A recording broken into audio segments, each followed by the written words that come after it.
At its height, the Valyrian freehold ruled over half the known world.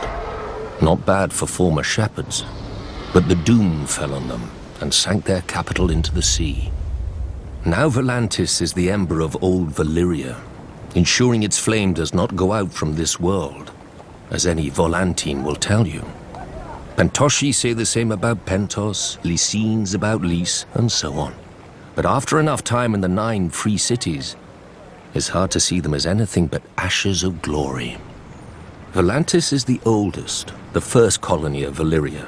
After the Doom, the Volantines tried to rebuild the empire under their rule.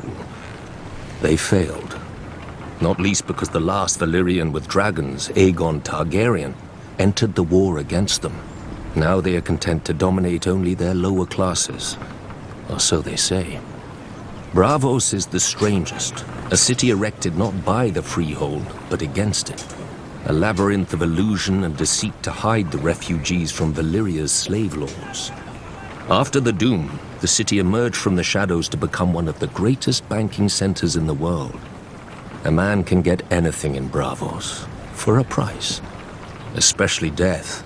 Your own if you offend one of the swaggering swordsmen that pollute the city. Or, if you're very rich, or very desperate, anyone else's. Lys is the easiest of the free cities, full of pleasure houses catering to every taste, no matter how peculiar.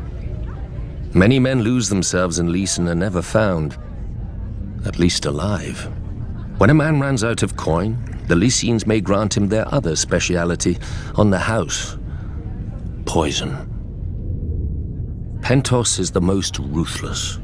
The Magisters make a great show of choosing the Prince of Pentos from the great families and granting him the powers of trade, justice, and war, as long as he checks with them first. On the new year, to bring good fortune to Pentos, this prince must deflower the Maid of the Field and the Maid of the Seas.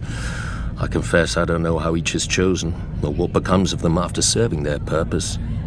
But if a crop should fail or a war be lost, the Magisters will slit the prince's throat and choose another. The other free cities are known for what they make. Mia has its lenses and finery, Norvos its axes, Quohor its smiths who can reforge Valyrian steel, Tyrosh its colors. I'm sure Lorath had something to the world, but I can't think of it. Frankly, the 9 of them are more alike than they would care to admit. They hire the same soldiers to fight the same wars for the same rulers, the rich, be they called Magisters, Archons, or what have you. When a Dothraki Khalasar approaches, they gift the same tribute to avoid the same sacking. For thousands of years, the disgraced of Westeros have drained east to pool in the free cities, where a man of honor counts for less than nothing, unless it raises his price.